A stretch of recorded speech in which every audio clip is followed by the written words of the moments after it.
Nous démarrons, Be'ezrat Hashem, le cours d'aujourd'hui. Parashat Bechokotai. Nous sommes le jeudi 22 Iyar 5784, 30 mai 2024. Le sujet que nous allons traiter avec l'aide de Hashem, c'est se fatiguer pour elle, pour la Torah, la labeur dans l'étude, l'importance de l'étude. Nous démarrons. La paracha de cette semaine démarre par le pasuk suivant. Im bechokotai terechu. Hakadosh Baruch Hu s'adresse au peuple juif et lui dit Im bechokotai, si dans mes décrets, telechu, vous marcherez, vet mitzvotai tishmoru, et que mes mitzvot, mes commandements, vous observerez. Va'asitem otam, et vous les ferez. Alors, si vous faites les mitzvot, les décrets de la Torah, l'observance, venatati gishmechem beitam. Donc c'est donnant. Kadosh Baruch Hu nous dit, si tu gardes la Torah et les mitzvot, tu pratiques les mitzvot, alors je donnerai gishmechem, vos pluies, beitam en leur temps. Rashi nous dit, qu'est-ce que ça veut dire les pluies en leur temps? C'est-à-dire que la pluie tombera à des moments où les gens ne sont pas dans la rue. Par exemple, les vendredis soirs, les mardis soirs. Et nous savons très bien que vendredi soir, les bénis Israël sont à la maison. Ils font le kidouche du vendredi soir. Donc la pluie ne va pas les déranger. Les mardis soirs, parce que nous savons ce que la Gemara nous dit, ce que les Chachamim nous disent, comme il est rapporté dans Parashat Bereshit, que lors de la création des luminaires, Hachem a créé les luminaires, les Me'orot, et dans les mots Me'orot, ça se lit Me'arot, Me'erat, c'est-à-dire la malédiction. C'est-à-dire que le mardi soir, il y a quelque chose de particulier, où Hachem a permis à la force du mal de circuler dans la rue. Et donc, il y a un grand risque, le mardi soir, de sortir, se promener comme ça seul. Et alors, donc, les gens sont chez soi. Alors, nous dit Rashi dans cette paracha, je donnerai la pluie, les pluies en leur temps, c'est-à-dire des moments où les gens ne sont pas dans la rue. Et que la pluie ne va pas déranger les gens. Donc, ça sera quelque chose d'agréable pour le monde et d'agréable pour les gens. Venatena arrête, c'était-vous là. Une fois que la pluie va tomber, eh bien, la terre va donner sa récolte, va être sassadée. Et le fruit de l'arbre, Itempirio, va donner ses fruits, son fruit. Rachid dit, que veut dire l'arbre du champ va donner les fruits? On parle des arbres stériles, non fruitiers. C'est-à-dire que la bracha sera telle que même les arbres qui ne donnent pas de fruits vont donner des fruits. À plus forte raison, les arbres fruitiers qui, oui, vont donner leurs fruits. Donc là, Torah nous montre une image extraordinaire à travers, ou grâce au fait que nous allons accomplir les mitzvot. Hachem fera tomber la pluie, il donnera la bracha, cette pluie va déranger personne, elle va être agréable, la terre va donner ses récoltes, et les arbres vont donner des fruits, et même les arbres non fruitiers vont donner des fruits. D'ailleurs, la Hatid Lavo, dans les temps à venir aussi, c'est ce qui va se passer. Quand Mashiach va venir, même les arbres non fruitiers vont donner des fruits, comestibles, consommables, tellement la bracha va se propager dans le monde. La Torah continue, poursuit et dit, encore de la bracha, ve'isig lachem da'ish et batsir, et va atteindre pour vous da'ish, le battage de blé va atteindre la vendange. Qu'est-ce que ça veut dire?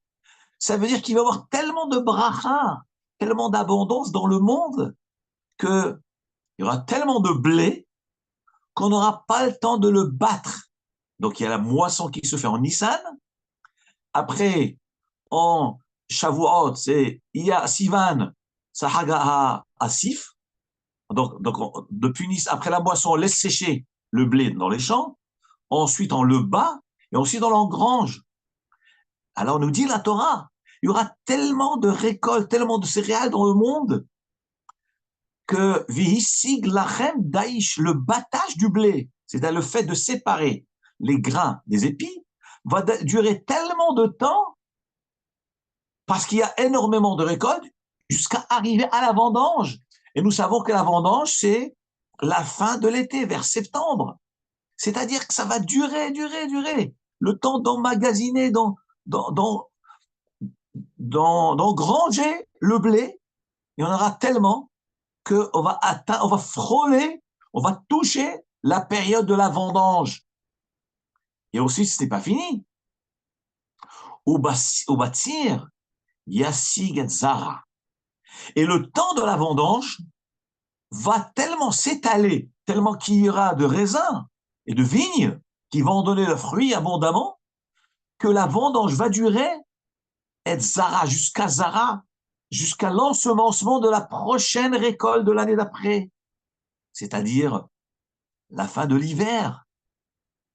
Donc, la Torah nous décrit des choses extraordinaires. Une bracha infinie, interminable. Et on engrange et on engrange et on travaille encore et encore et encore. Et une récolte va toucher une autre. Une saison va toucher une autre. Tellement qu'il y aura de bracha dans le monde. Va'achaltem lachmechem la sova. Et vous mangerez votre pain, la sova, avec rassasiement. Vous serez rassasié. Nous dit Rashi, que veut dire vous mangerez votre pain, la sova, en étant rassasié? Ochel kima, tu vas manger un petit morceau de pain, liumit barech bemeav. Et ce petit morceau de pain va être béni dans ses intestins, dans ses entrailles. C'est-à-dire, non seulement il y aura la quantité, cette quantité énorme que nous venons de décrire, mais un petit peu de cette quantité sera amplement suffisante de quoi nous rassasier. Ochel kim'a mitbarech bemeav. Il va manger un petit morceau de pain et ce sera béni dans son estomac. Il n'aura plus faim. C'est ce que le pasuk dit, va'achatem lachmechem. Vous mangerez votre pain, c'est-à-dire votre pain habituel, la quantité normale, une petite quantité, la sova, et vous serez rassasiés. Donc, non seulement il y aura la quantité, mais cette quantité, elle est qualitative, elle sera aussi en qualité. Et ensuite, lorsqu'il y a une grande abondance, lorsqu'on mange bien, lorsqu'on est rassasié, ben, il ne manque plus rien. Vishavtem la betach be'artsechem. Et vous résiderez en tranquillité sur votre terre. Donc, non seulement il y a l'abondance, il y a la paix, la tranquillité, la sérénité. Mais tout ça pourquoi? Grâce à quoi? Grâce aux mitzvot. Parce que j'aibechukotai, si vous me gardez mes mitzvot. La Torah continue. Venatati shalom baretz. La bracha ne s'arrête pas là. Venatati shalom baretz. Je donnerai la paix sur la terre d'Eretz Israël, sur le monde, ça s'appelle Aretz. Ushraftem, et vous allez vous coucher le soir, ve'en maharid. Vous ne craindrez personne, tout est ouvert, les maisons ouvertes, aucune crainte d'attaque, ni de brigands, ni d'ennemis. Parce que venatati shalom ba'aretz. Il y aura la paix dans le monde. S'il y a la paix dans le monde, il n'y a plus de crainte, il n'y a plus de peur. Vous dormirez tranquillement. Vous n'aurez plus d'insomnie. Maintenant, vous allez me dire, d'accord, il n'y a pas d'ennemis, mais il y a les bêtes sauvages dans les champs, dans les forêts. Veishbati hayara min haaretz. J'annulerai hayara, la bête féroce, la bête sauvage, la bête mauvaise, min haaretz de la terre. Donc, il n'y aura plus de bêtes sauvages. Ni les humains mauvais, ni des guerres, ni la famine. Vecherev lo ta'avor be'artsechem. Et l'épée ne passera pas dans vos pays. Qu'est-ce que ça veut dire? L'épée, les armes ne passeront pas dans votre pays. Nous dit Rashi, ici la Torah ne voulait pas dire qu'il n'y a pas de guerre. Puisqu'on a dit qu'il y a dans la paix, il y a la paix. Donc forcément, il n'y a pas de guerre.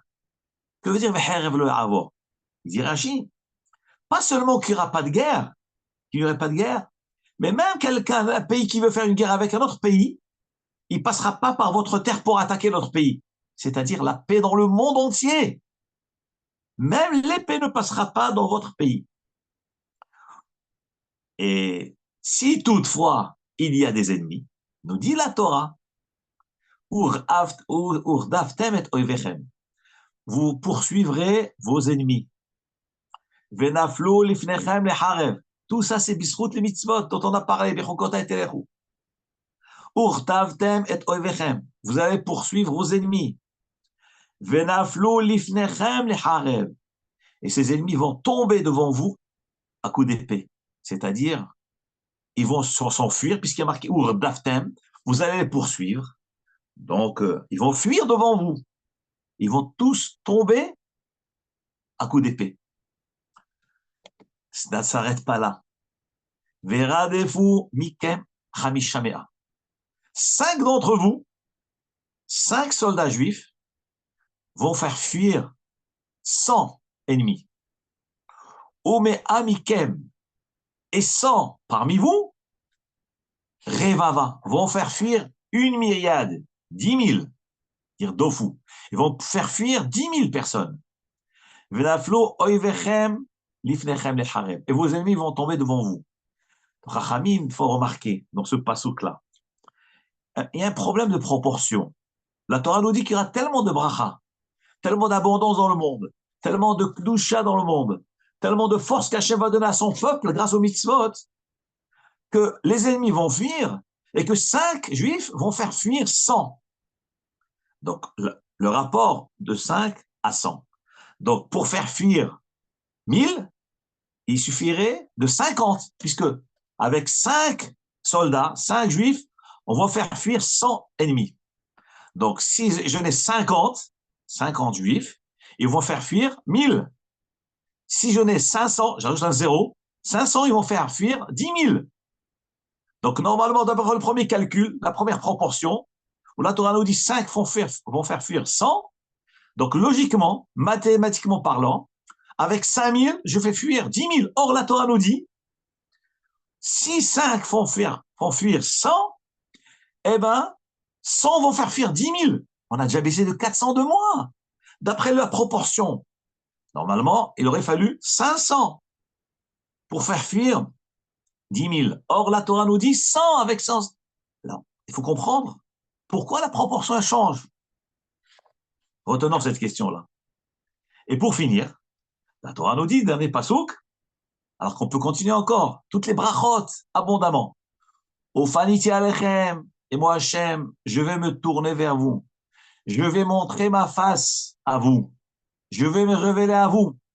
Vifreti etrem, je vais vous fructifier. Virbeti etrem, je vais vous multiplier. Vaakimoti et beriti itechem, et je vais maintenir mon alliance avec vous. Les brachot ne s'arrêtent pas là parce que la Torah continue. Vous mangerez, il y aura tellement de récoltes, vous mangerez l'ancien devant le nouveau, récolte sur récolte, etc., etc. Bon, on va quand même s'arrêter un petit peu là. Revenons au début de la paracha. Et nous dit la Torah, si vous marchez dans mes décrets. Alors là se pose une vraie question. Mais que veut dire si vous marchez dans mes décrets? Alors moi j'aurais dit tout simplement les mitzvot. Si tu gardes mes mitzvot, tu auras toutes ces bénédictions-là, toute cette abondance-là.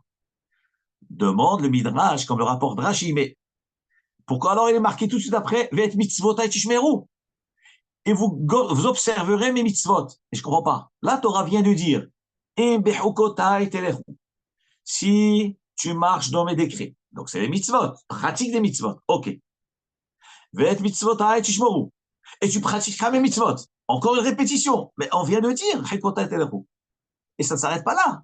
Vous le ferez. Mais 3 fois la Torah répété. Tu marcheras dans mes décrets, tu feras mes mitzvot, et tu le feras. Tu observeras mes mitzvot, et tu les feras. Mais c'est la même chose. C'est la même idée. La Torah aurait dû nous dire, tu feras mes mitzvot. Alors, regardez ce que nous dit Rashi, au nom de Chazal. Rashi pose exactement toutes les questions que nous venons de poser. Yachol zekiyuma mitzvot. Si la Torah s'était arrêtée là en disant alors j'aurais pensé c'est l'accomplissement de mitzvot. Tout est basé sur l'accomplissement de mitzvot. Et que toutes ces promesses-là de la Torah, c'est parce que tu as accompli les mitzvot. Si tu fais, alors je te donnerai tout cela.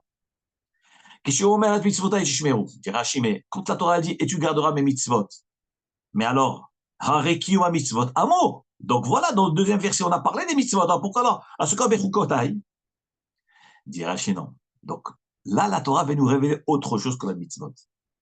Autre chose que kiyum ma mitzvot.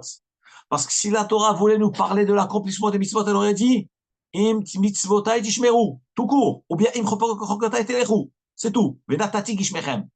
Pourquoi la Torah continue mitzvotai asitem otam. Alors en réalité, nous dit Rashi au nom du Midrash. Ma'ani mekayem im bechokotai telechu. Que veut dire si tu marches dans mes décrets? Tiyu amelim batorah. De quoi parle ici le pasouk? Fatiguez-vous dans l'étude de la Torah. La Torah ne nous parle pas de l'accomplissement des mitzvot. On a déjà parlé. Et mitzvotai tishmeru va'asitem otam. On peut même expliquer pourquoi cette répétition, ces deux répétitions finales. Et mitzvotai tishmeru, vous garderez mes mitzvot. On va dire que c'est les mitzvot lo ta'ase, c'est les mitzvot négatives, les négations. Ne mange pas le chametz à Pesach, ne mange pas du non-kasher, ne mange pas le lait. Ça s'appelle tishmo, shmira. C'est l'observance. Observer les interdits. Bah, si t'aimes otam, et tu les pratiqueras, c'est mitzvot positive. Donc, nous savons qu'il y a 360, Ramah 248 AC, 248 mitzvot positives, et Chassa 365 mitzvot lotaracé négatives. Donc, voilà. Et mitzvot et shmeru, vous observerez mes mitzvot, c'est les mitzvot négatives, les 365. Va si temota, vous les pratiquerez. Ici, la Torah fait allusion aux 248 mitzvot assez positives. Alors, il reste le mot c'est quoi? Ce premier passage du pasuk. Vous marcherez dans mes décrets. Nous dit Rashi, tiyu amelim batorah. Vous vous fatiguerez dans la Torah. Qu'est-ce que cela signifie? Le Rahaim HaKadosh dit, pourquoi lorsqu'il s'agit d'études de la Torah emploie le terme chukotai, le décret? Mais pourquoi c'est un décret? Mais toutes les missions, c'est des décrets. Vous savez que le Rahaim HaKadosh a donné 42 interprétations sur ce pasuk-là. Il y a une très belle histoire du Rahaim HaKadosh. Si on a le temps, on racontera. Mais dans la parasha de Bechukotai, le Rahaim HaKadosh a donné 42 explications, des explications extraordinaires. Et une d'entre elles, pourquoi? Pour exprimer l'étude de la fatigue dans la Torah, on appelle ça chokot, im bechukotai telechu. Dans mes décrets, tu marcheras. D'abord, il y a marqué ici marcher, parce que l'étude, c'est un chemin tracé. C'est un chemin dans lequel nous marchons. Donc, c'est pas pratiquer une ou deux mitzvot, c'est l'étude, c'est l'optique, l'imoud à Torah. Pourquoi c'est un décret? Parce qu'un juif étudie la Torah. Une fois qu'il a fini le chumash à la fin de l'année, qu'est-ce qu'il fait? Eh bien, il relit encore le chumash. Il refait Bereshit. Et après, Simchat Torah arrive, encore une fois. Combien? Eh bien, toute la vie.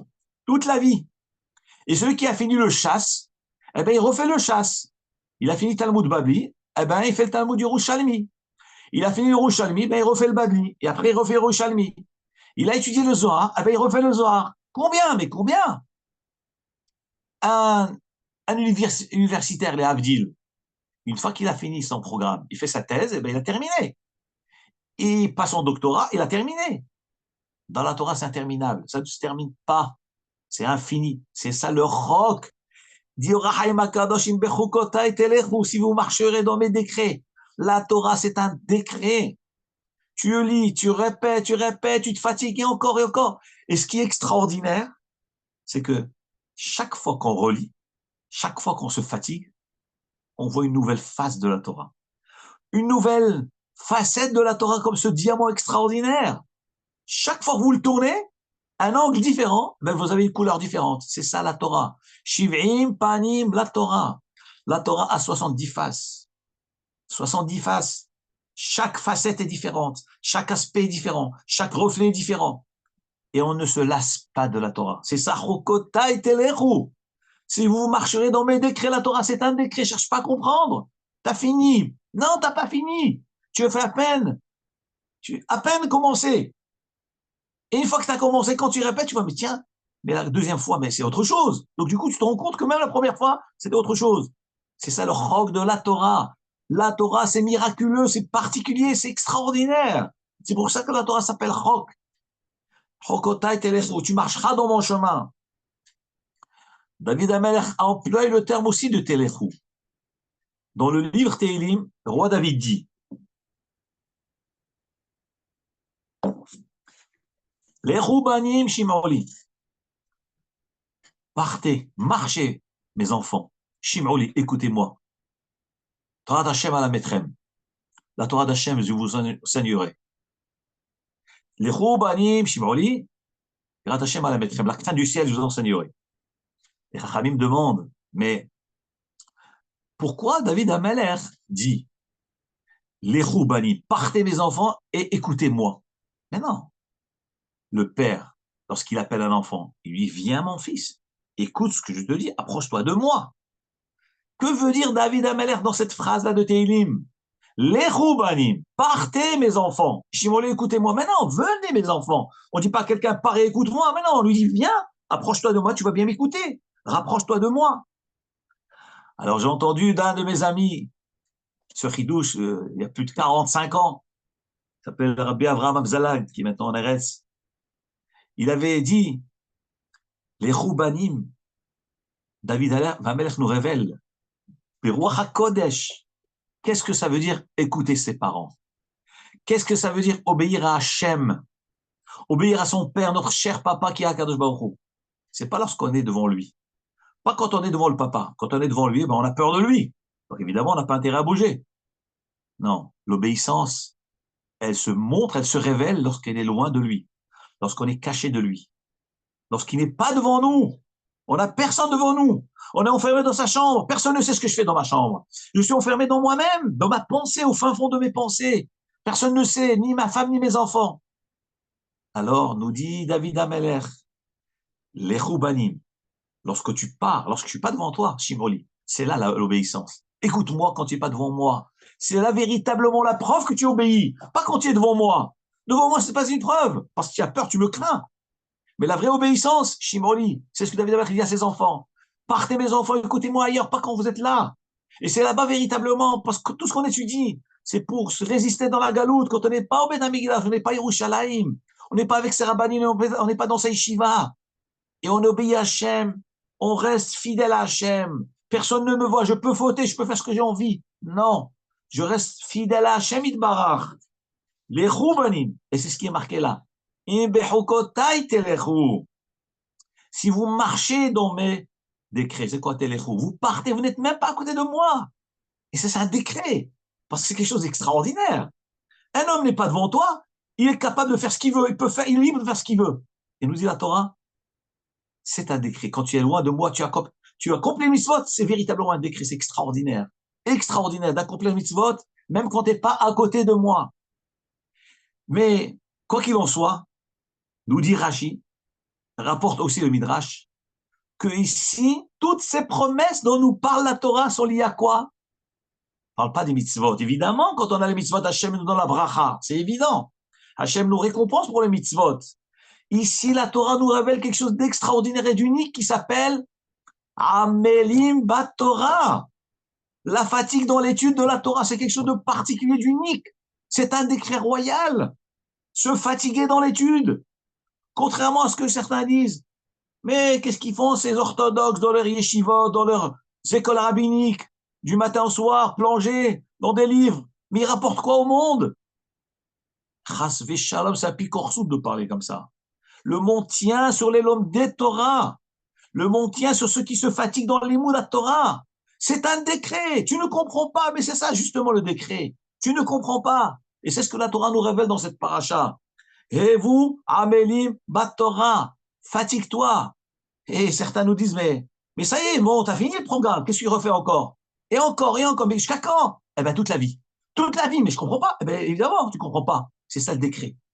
Et la Torah nous promet toutes ces promesses-là. Tout ce que nous avons cité au début du cours, c'est Bisrout, Amelut, Bat Torah. La fatigue dans l'imoud à Torah, se fatiguer, se fatiguer. La pratique des mitzvot est une chose. Mais l'étude est au-dessus de tout. Amal HaTorah. Combien de gens nous avons vus qui pratiquent les mitzvot, qui pratiquaient les mitzvot, mais la flamme, le flambeau n'a pas été transmis. Il n'y a pas eu de continuité. le grand-père Dayan, le fils, un bon juif cachère, et le petit-fils Mechalel Shabbat. Comment c'est possible? Petit-fils de Dayan, Mechalel Shabbat, comment c'est possible? Parce que ça, c'est les mitzvot. Tu fais une mitzvah, c'est une chose. Eh bien, la mitzvah, le père, il est fervent, le grand-père fervent, le fils moins chaud, et le petit-fils glacé. Le seul moyen de générer de l'énergie, la force, l'akdusha, la emuna, c'est l'imoud ha-Torah. Les gens qui ont étudié la Torah, eh ben, la Torah a une continuité. Leurs mitzvot ont une continuité. Dans le Daf Hayomi, dans Masechet, Baba Mtsia, il me semble, Pédalet, la Gemara, elle dit là-bas, celui qui lui est Talmid Chacham, et que son fils est Talmid Chacham, et son petit-fils est Talmid Chacham, Mouf Tachlo, on lui promet que la Torah ne bougera jamais, ne s'oubliera jamais de toute sa descendance. Pourquoi? Où c'est marqué ça? C'est marqué dans le Navi, dans un pasouk, et ce pasouk nous le lisons chaque fois dans la tfila, tous les jours nous le lisons dans la tfila. Le jour de Chol, une fois par jour. Le jour de Shabbat, au moins 2 fois. Quel pasouk? Où va l'Etzion Goel? Ce pasouk, après Ashrei Yeshve Betecha, c'est ce qu'on appelle Kedusha Desidra. Et là-bas, il y a marqué les paroles de Hachem que j'ai mis dans ta bouche, Lo yamushu mitpicha, ils ne bougeront pas de ta bouche, mitpizaracha, de la bouche de tes descendants, ou mitpizaracha, et la bouche des descendants de tes descendants. Amar Hachem, a dit Hachem, nous dit la Gemara. Ici, le passage qui dit mitpicha, pizaracha, zeracha, on parle de 3 bouches. Donc on voit 3 générations. Il y a marqué dans le pasuk Amar Hachem. Hachem a dit, que vers Amar Hachem, nous dit la Gemara dans Baba Mtsia, Hachem a promis. Amar Hachem, ça veut dire Hachem a promis. Mais Atave'al que cette Torah ne s'oubliera plus jamais. Ça veut dire que la Torah, qui est transmise du père, du grand-père au père et au fils, elle ne bougera plus jamais. Là, nous avons une promesse de Hachem, une promesse de la Torah Kedosha, que la Torah ne bougera plus jamais. Elle ne bougera pas de nos descendants. Pourquoi? Parce que c'est à travers l'étude de la Torah. Mais s'il n'y a pas de limoud à Torah, certes, il y a les mitzvot, on garde Shabbat, on mange kasher, on va à la choule, ça ne peut pas se transmettre, ça disparaît. Il faut limoud à Torah, amal à Torah. Et quand on parle de limoud, ça veut dire se fatiguer dans la Torah, selon les principes, les décrets de la Torah. Tu as étudié, eh bien tu répètes. Tu dois avoir un rave, et tu répètes, et chazara, et encore, tu as fini, ben tu refais. Et tu avances. C'est ça le Koach HaTorah. C'est quelque chose d'extraordinaire. Je vais vous lire ce que le Midrash dit. Le Midrash est rapporté dans Torah Kohanim. Le Torah Kohanim dit que veut dire le terme im bechukotai, si, le terme im, si vous gardez mes décrets. Donc récapitulons. Toutes ces brachot-là, Hakadosh Baruch Hu va nous les donner, bisrout, amal HaTorah. La fatigue dans l'étude. Il ne faut pas se contenter de l'accomplissement des mitzvot. L'accomplissement, c'est une chose, c'est très important, mais il ne faut pas oublier les limoud à Torah. Vous avez une voiture, elle a tout ce qu'il faut, le moteur, mais s'il n'y a pas d'énergie, s'il manque le limoud à Torah, c'est le moteur de la voiture. Vous avez tout, vous avez la clé, mais s'il n'y a pas l'étude de la Torah, elle ne peut pas marcher, elle ne peut pas avancer. La batterie se vide, et ben c'est fini. Avec les générations, ça s'oublie, ça se refroidit. Eh bien, regardez ce que nous dit le Midrash. Le terme im, de façon générale, veut dire si. Donc apparemment, c'est donnant-donnant. Hachem dit, si tu gardes mes principes, c'est-à-dire tu te fatigues dans l'étude, tu as tout ça, sinon non. Le Midrash dit quelque chose d'extraordinaire, de très sublime, de très fin. Le mot im, ça veut dire halvaï, pourvu que. C'est pas qu'Akadosh Baruch Hu est en train de nous menacer. Tu me donnes, je te donne. Tu me donnes pas, je te donne pas. Non. Akadosh Baruch Hu dachar darkenoam. Bien que ce sens est vrai aussi. Si tu fais pas les mitzvot, évidemment, tu ne reçois pas. Mais c'est pas dans ce sens-là. Nous dit le Torah de Kohanim. Le im, ça ne veut pas dire si, ça veut dire pourvu que. C'est quoi pourvu que? Hachem, il nous supplie, mes chers enfants, je vous aime, pourvu que vous fassiez les mitzvot, que vous vous fatiguiez dans l'étude. Je veux vous donner une grande bracha. Semblable à un père qui est riche. Il a une fortune colossale, mais à qui il va la donner? ses enfants. Il dit à ses enfants, mes chers enfants, mais c'est pour vous tout ça. Je vous en supplie, soyez des gens bien. Soyez des gens fidèles, des gens respectueux. C'est pour vous tout cela. Ne m'obligez pas à vous arracher tout cela et donner à quelqu'un d'autre.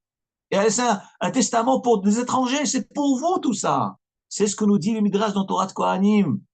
Im bechukotai, ça ne veut pas dire si. Je menace, hein. Si tu ne donnes pas, tu ne donnes pas. Tu ne te fatigues pas de l'étude, tu ne donnes rien. C'est pas dans ce sens-là, dit le Torah de Kohanim. Im, pourvu que, je vous supplie, regarde, je vous lis les mots. Vechen ou Omer, dit le Pasuk, dans Tehillim, psaume 21, verset 14. Que dit le verset? Lou ami shomiyali. Que veut dire Lou ami shomiyali? Pourvu que mon peuple m'obéisse. Israël, Israël, pourvu que le peuple juif marche dans mes chemins. Et vous voyez le mot Yalechu, c'est exactement le même mot Yalechu, dit le Midrash. Alors quoi? Pourvu que tu marches, qu'est-ce que tu vas recevoir? Kim'at oivehem achnia. J'aurais presque éliminé tous vos ennemis. Hachem, il nous promet, mes chers enfants, je vous en supplie, écoutez-moi, étudiez la Torah, et je vous assure, j'éliminerai tous vos ennemis. Kim'at oivehem achnia. Presque j'éliminerai tout. Ve'al tsarem, et contre leurs ennemis, Hachiv yadi, je mettrai ma main. Dit le Midrash, Loïk Shavta le mitzvotai. Si tu avais écouté mes paroles. D'ailleurs, ça c'est un autre pasouk. Le premier pasouk que j'ai lu, c'était Elim Kafalef. Je vais vous rapporter un autre pasouk dans Ishaïa. Même chet. Que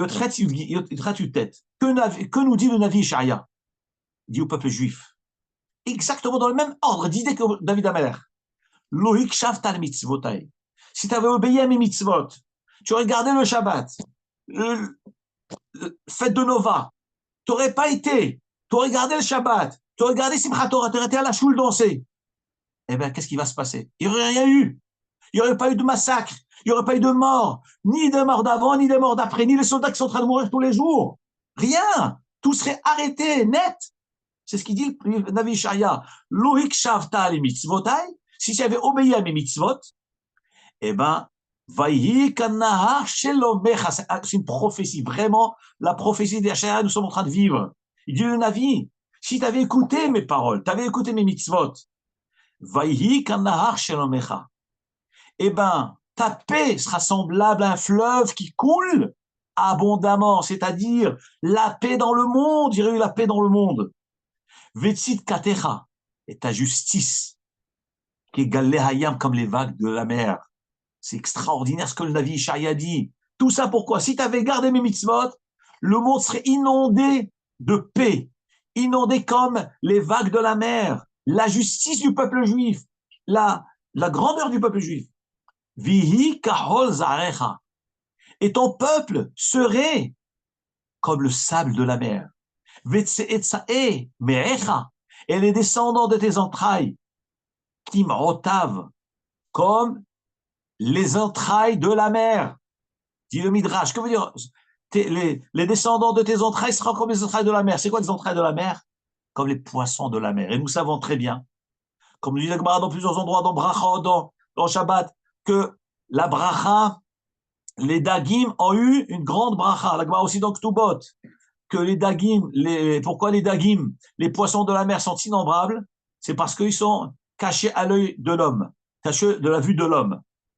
Et nous dit le Passouk, comme rapporte le Midrash, tes descendants, les descendants de tes entrailles seront comme les entrailles de la mer, comme les poissons de la mer. Nombreux. Donc il y aura la paix dans le monde, inondation dans la bracha dans le monde, il y aura la justice dans le monde. Tout ça grâce à quoi? Lou ikshafta. Pourvu que tu obéisses à mes mitzvot. Et un autre pasouk qui est aussi rapporté, où c'est marqué dans Dvarim, miten, pourvu que ve'ayale vavam zelahem lir'aoti, que leur cœur puisse me craindre.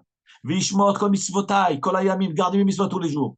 Les ma'an itav lahem vilvinem le'olam, afin que je leur fasse du bien à eux et à leurs enfants. Qu'est-ce que nous voyons de là? Nous voyons de là conclu le Midrash. Mais la met, yamakom mitave. Ça montre qu'Akadosh Baruch Hu a envie, une envie folle. Que le peuple juif se fatigue dans la Torah. Hachem, il nous montre, je vous en supplie, Lou ami shomeyali, pourvu que vous m'écoutiez. Im, pourvu que. Lou hikshavta, comme dit Ishaya, Navi Ishaya la Shalom. Pourvu que tu écoutes. Hachem il nous dit, mais il te dit 10 fois, je t'en supplie, j'ai envie que tu m'écoutes. Je veux te donner la bracha. Je veux te donner cet héritage-là. Je veux donner la paix dans le monde. Sois en sorte. Fais en sorte que tu puisses donner la paix dans le monde. Grâce à quoi? Amelim Batora. Fatigue-toi dans l'étude. Et tu amèneras la paix dans le monde, la paix chez toi, la paix dans ta famille. Ça, c'est Imbeh Ukota et Telechu. On voit de là l'importance. Il y a un autre midrash, une Gemara dans Masechet Avodazara, Dafé Amoud Aleph. La Gemara dit, que veut dire Im? La Gemara dit, En lachon Im et la lachon Tachanunim. Chaque fois que tu as le terme Im, ça signifie supplication, s'apitoyer, supplier. Im, la Gemara dit, lachon Tachanunim. Ça veut dire qu'Hachem, lorsque la Torah dit Impechukotai, c'est Hachem, il se kaviachol. Il se met à genoux devant ses enfants. Comme un père, il pleure devant ses enfants. Mais mes chers enfants, je vous en supplie, je ne veux pas qu'il y ait du gâchis dans le monde. Je ne veux pas qu'il y ait un gâchis dans ce monde. Je veux donner cet héritage à vous, mes chers enfants. Il se met à genoux devant eux. Dit la Gemara dans Masechet Avodazara Daf Amud Aleph. Im, c'est Tachanunim. Vous imaginez? Le roi, sa majesté, qui supplie ses sujets. Le père qui supplie les enfants. Mais c'est les enfants qui doivent se plier devant le père. Mais non, des fois, les enfants ne ressentent pas les choses. Ils ne sont pas suffisamment sensibles. Le père doit faire un geste choquant pour choquer les enfants. Je vous supplie, mes enfants, c'est pour vous tout ça. Et c'est ça le mot im. Im bechukotai lou. Pourvu que, je vous supplie, étudier la Torah. Et tout ça, vous voyez l'accent de tous ces midrashim que je viens de citer maintenant, il est mis sur quoi? Sur la fatigue dans l'étude. Fatigue-toi pour elle. Fatigue-toi pour elle. Évidemment, les mitzvot, il faut les faire. On sera récompensé aussi pour les mitzvot. Mais la force régénératrice d'énergie, la locomotive, c'est quoi? Limud HaTorah. Limud HaTorah. Il n'y a pas d'autre solution. Être un bon juif, c'est étudier la Torah. Il faut aller tous les jours, fixer un moment d'étude. Mis à part ce que l'Agmara nous dit, dans Masechet Shabbat Daf Lamed et Amud Aleph, l'Agmara dit que le jour du jugement, Hakadosh Baruch Hu pose 6 questions à l'homme. Et une des 6 questions, la deuxième question qu'il va lui demander après 120 ans, Kavata etim la Torah. Est-ce que tu as fixé un moment d'étude à la Torah? Vous imaginez? Yom Adin Agadol Ve'anora. Le jour du jugement, qu'est-ce qu'on demande à l'homme? On ne va pas lui dire, tu as fait les mitzvot, tu as gardé Shabbat. Évidemment, il y a tout le din, il faut juger sur tout ce qu'il a fait bien ou pas bien. Mais une des questions qu'on va lui demander, Kavata etim la Torah. Est-ce que tu as fixé un moment d'étude pour la Torah? On voit de là, fixer un moment d'étude de la Torah. Yom Adin, un homme doit se juger pour ça. Parce que sans l'étude, c'est catastrophique. Sans Torah, Torah pas. Il faut la Torah. Il faut la fatigue. Et à ce moment-là, c'est transmissible. Mi picha, pizarra, pizarra, olam. Ça se transmet. Et s'il n'y a pas d'études, eh ben, ça s'éteint. Ça se ternit. Après, ça se refroidit. On arrive 3e, 4e génération, il n'y a plus rien. Il n'y a plus de traces. Et pourtant, je me rappelle, il y a 40 ans, 45 ans, à Freikin Alav Shalom, le Rosh Yeshiva à Aix, lorsque les gens venaient, des Sfaradim, d'Afrique du Nord, d'Algérie, ou de Tunisie, ou du Maroc, la première question qu'il leur demandait, pour les toucher, il leur disait, mais alors vous gardez la Torah? Et alors les gens étaient gênés de lui, parce que les gens venaient pour demander des brachot au Rav, à Rav Freikin. Les gens étaient gênés du Rav, dire non, je garde pas. Le Rav allait lui donner des claques. Si quelqu'un lui dit, je garde pas Shabbat, lui mettait des claques direct, bien que c'est la première fois qu'il le voyait. C'était comme ça chez le Rav, Allah Shalom. Et souvent, ce qui arrivait, c'est que les gens disaient, Rav, vous savez, Rav. Donc le Rav demandait, alors tu gardes Shabbat? Qu'est-ce qu'il répondait le bonhomme? Vous savez, Rav, mon père, c'était le rabbin d'Alger. Après, il dit, mais vous mangez cachère? Vous savez, mais son père à lui, c'était le Dayan de je ne sais où. Le Rav lui dit, mais je comprends pas. Je te demande, toi, tu es quoi? Mais toi, tu es quoi? Ton père était rabbin, ton grand-père était Dayan, mais toi, tu es quoi? Comment ça se fait que ces gens-là, leurs parents, c'est des Dayanim, mais des rabbanim, mais des chachamim, mais eux, rien. Même pas Shabbat. Des gens qui se rasent à la lame, qui gardent rien. Parce qu'il n'y a pas d'études. Les gens étaient lancés dans les études profanes. Les gens ont voulu donner la part. Ils s'inquiétaient pour la parnassa. Évidemment, c'est mitzvah de nourrir sa famille. Mais pas oublier les limouds à Torah. Pas oublier les limouds à Torah. Si on n'a pas d'études, il ne faut pas s'étonner. Deuxième, troisième génération, ben, tout disparaît, il n'y a plus rien qui reste. Et après, il ne faut pas s'étonner que le petit-fils, le grand-père est Dayan, le petit-fils, il roule en voiture Shabbat, Chas Shalom, Hashem Ishmor. Parce qu'il n'y a pas de limouds à Torah. La Torah redonne la Emouna, le chizouk, la Hirat Hashem, la crainte du ciel. Ça nous réveille sans arrêt, sans arrêt, sans arrêt. Et automatiquement, il y a aussi l'accomplissement de mitzvot. Donc, retenons cette notion fixée à un moment d'étude, tous les jours. Maintenant, nous allons parler un peu de Pirkei Avot, comme prévu. Nous allons parler pour cette semaine, quatrième Pérec. Bon, le quatrième Pérec, nous l'avons lu la semaine dernière. Alors, je vais lire la première Mishnah du quatrième Pérec. Ben Zoma Omer. Ben Zoma dit, Ezeu Chacham. Qui c'est qu'on appelle le Chacham? Qui c'est qu'on appelle le sage? À nous, on aurait dit, vous savez qu'est-ce que c'est un Chacham? C'est un génie. C'est quelqu'un qui connaît tout. C'est un professeur d'université. Ça, c'est un Chacham. Il est intelligent. Super intelligent. C'est pas ça le Chacham. Ça, c'est faux. Parce que ce Chacham-là n'évolue pas. Et sa Chorma se perd. Nous dit Ben Zoma, d'après nos Chachamim, qu'est-ce que c'est le Chacham? Qu'est-ce qu'on appelle un homme sage? Halomed Mikol Adam. C'est celui qui est toujours dans le manque. C'est pas le bonhomme qui connaît tout, qui crie sur les toits, je connais, vous n'avez rien à m'apprendre, vous n'avez rien à me dire. Ça, c'est un idiot, c'est pas ça le Chacham. Ça, c'est Chacham de ses Sfarim, ça. C'est un âne. Vous savez que Chacham, c'est Rashi Tevot, Hamor de ses Sfarim. Un âne qui est chargé de livres.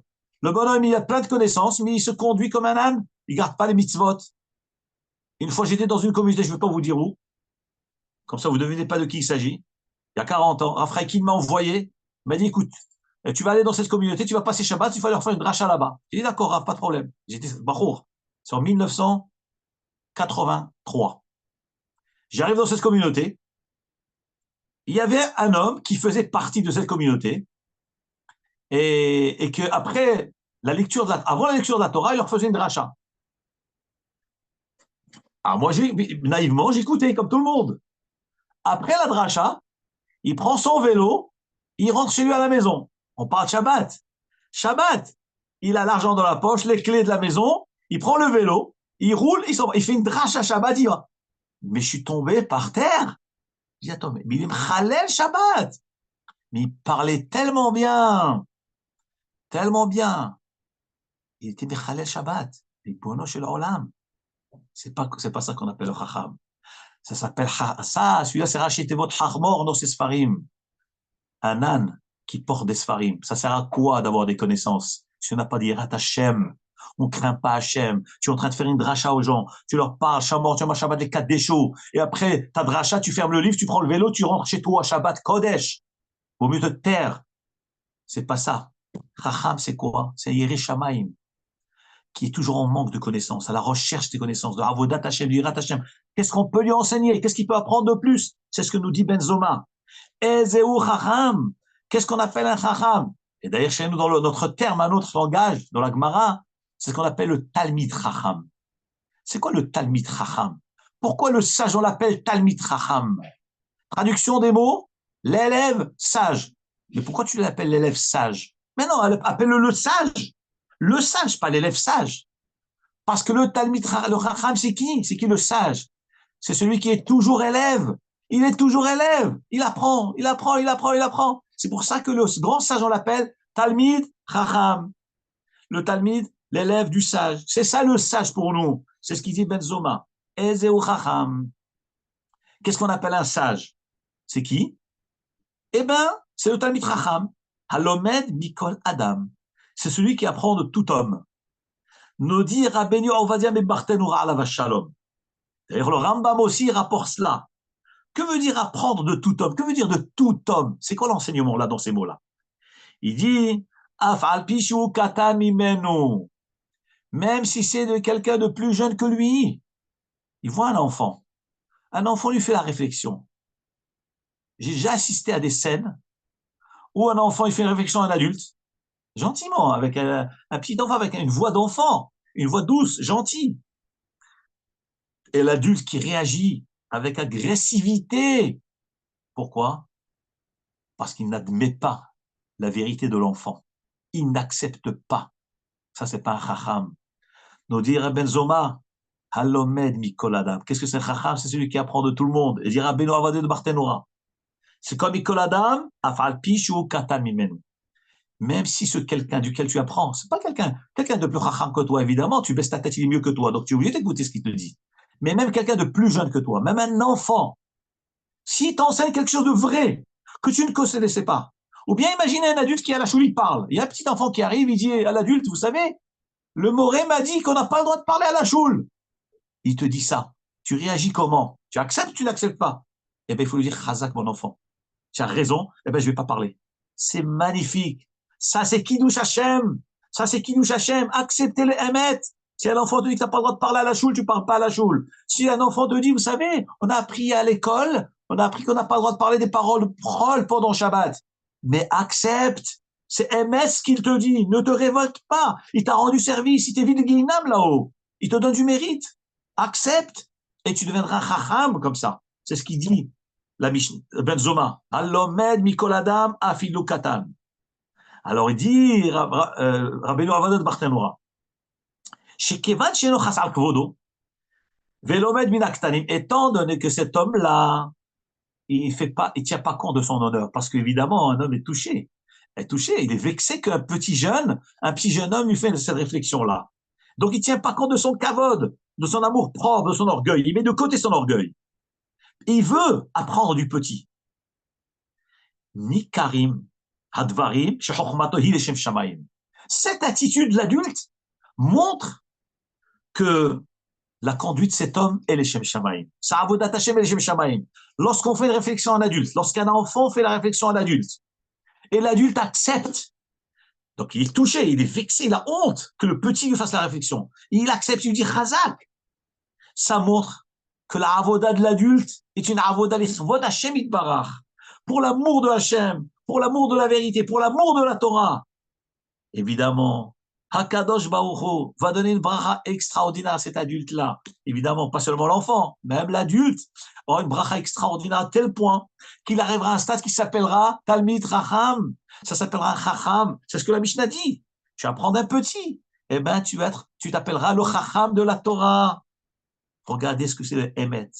Le Emet. Je me rappelle, quand je suis arrivé à la Yeshiva à Aix, en 83, il y avait avec nous un Zaken. On était dans le shiur du Rav de la ville, Rav Yitzhak Veil, et le shiur de Gemara. Et j'avais avec moi un monsieur, un juif, un bon juif, qui devait avoir 65 ans. Il s'asseyait avec des élèves de 15 ans.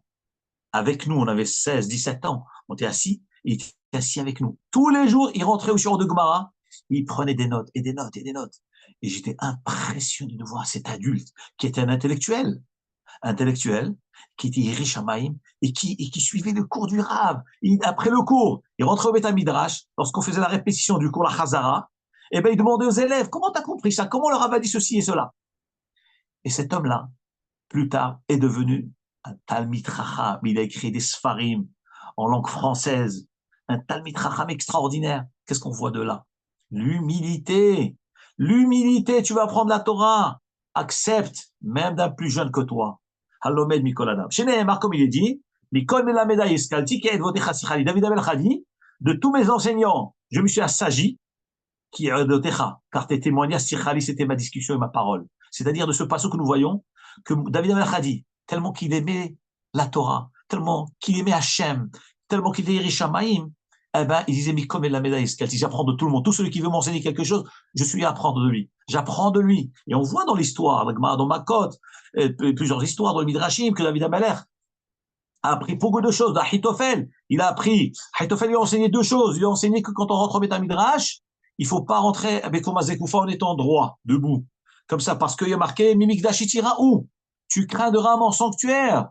On rentre pas à la choule comme on rentrerait au café. Ou à bistrot, chas v'shalom, lehavdil ben hatam et la tahor. On rentre au Beth Knesset, on est devant le roi des rois, on baisse sa tête. Et David est rentré droit. Et Achitophel lui a dit, il y a marqué dans la Torah, Mimigdash où tu dois craindre mon sanctuaire, tu dois craindre la choule. Et il a appris ça de Achitophel. Et comment il l'a appelé? Vata enosh ke'erki alufim yudai. Tu es mon maître, quoi? David, roi d'Israël, juge, Dayan, Chacham. Il a appris une chose de Achitophel. Il l'appelle mon maître, Meyudaï. Celui qui m'a donné la connaissance, Aloufi, mon chef. Qu'est-ce qu'on voit de là? Et d'ailleurs, c'est une Mishnah plus tard où on voit, même celui qui t'enseigne une lettre, tu dois l'honorer. Tu dois l'honorer. Et on voit de là, c'est comme ça qu'on devient Chacham. Deuxième chose, Ezo Gibor, là, on va bientôt finir. Qu'est-ce qu'on appelle un homme fort? C'est pas celui qui fait de la musculation toute la journée, qui est dans les salles de sport. C'est pas ça le Gibor. Ou celui qui casse la figure à tout le monde. Celui qui insulte tout le monde, qui incendie tout le monde. C'est pas ça le Gibor. Ça, c'est un lâche. C'est un voyou. C'est pas ça le Gibor. Nous dit la Torah. Dit Benzoma, Ezo Gibor Akovesh, c'est juste le contraire. Gibor, c'est celui qui peut frapper, qui a les moyens, mais il se retient. Il se retient. On t'a fait honte, tais-toi. On t'a frappé, tu baisses ta tête. On t'insulte, tu n'insultes pas, tu rends pas. Comme il est dit, Tov erech hapaim Gibor. Vaut mieux un homme de patience que Gibor qu'un fort. Moshel Berucho, celui qui domine sa tendance, sa nature, mais il le dire que celui qui conquit une ville. Donc on voit que la force, c'est une force morale. Ça, c'est le vrai Gibor de la Torah. Et vous savez, c'est extraordinaire. Cette qualité que la Mishnah nous dit, eh ben, c'est les qualités de Hachem lui-même. Hachem s'appelle Erech Hapaim V'Chesed Ve'emet. C'est le chidouche que j'ai eu hier, maman, une révélation du ciel, quand j'ai préparé cette Mishnah, une révélation du ciel, que ces qualités qu'on attend de l'homme, que l'homme doit être Gibor, c'est comme si trop avoir de la patience, ce n'est rien d'autre que les qualités de notre maître, de notre père qui est Akadosh Baruch Hu. Hachem, El Rachum V'Chanun, Erech Hapaim V'Chesed Ve'emet. Akadosh Baruch Hu, Erech Hapaim. Il a une grande patience. Et ce passouk de grande patience qu'Hachem a, c'est ce qu'on attend de l'homme, que toi, l'homme, tu veux t'appeler fort. Eh ben, Erech Hapaim. Comme il est marqué dans le passouk, Tov Erech Hapaim Gibor. Celui qui a de la patience, il est mieux qu'un fort. Et Hachem, il a ses qualités. Parce qu'Hachem, il est fort. Hachem, il peut punir l'homme. Parce que l'homme se révolte, fait des avérotes. Hachem aurait pu le tuer, Chas v'Shalom. Un rebelle, pas de condamnation, il est condamné à la peine capitale. Mored Malchut Chayav Mita. Hachem, qu'est-ce qu'il fait? Il se retient. Pour ne pas nous punir, pour ne pas nous, Chas v'Shalom, nous éliminer. Vous voyez, ça, c'est un Gibor. Et c'est pour ça que dans la Tfila, on dit Ha'el, Hagadol, Ha'Gibor, Ve'Anora. Ha'Kadosh Baruch Hu, Gibor. Ça, c'est le chidouche que j'ai eu hier. Maman, ça m'a fait une très grande simcha. Hachem, il s'appelle Gibor. Pas seulement qu'il peut détruire les Mitzrim. Il se retient de ne pas détruire les Rechaim de Béni Israël. Parce qu'il espère qu'il fasse tchouva. Je m'arrête là. Quand Kadosh Baruch Hu nous aide à comprendre cette idée, Amal HaTorah, se fatiguer dans l'étude, la Torah, fixons un moment d'étude tous les jours, impérativement. Ne dis pas l'étude, c'est rien. Non, c'est ça la base de tout. C'est l'étude, même si tu gardes des mitzvot, même si tu gardes Shabbat. Amal HaTorah. Et ensuite, le Chacham, être prêt à écouter chacun, même plus jeune que toi, un peu d'humilité, un peu de discrétion, sois calme, sois discret, ne commence pas à lire à tout le monde, ne frappe pas tout le monde, reste calme. Bezrat Hashem, nous envoie Géoula Kerova, qu'Hachem protège nos Am Israël, qu'Hachem protège nos soldats, qu'Hachem guérisse tous les malades du Am Israël, ainsi que les blessés de guerre, ainsi qu'Hakadosh Baruch Hu libère les shvuyim, tous ces otages qui puissent retourner à leur maison, et que très bientôt nous puissions vivre la venue de Mashiach et Binyan Beit HaMikdash. Amen. Baruch Adonai Le'olam. Amen. Ve Amen. Shabbat Shalom.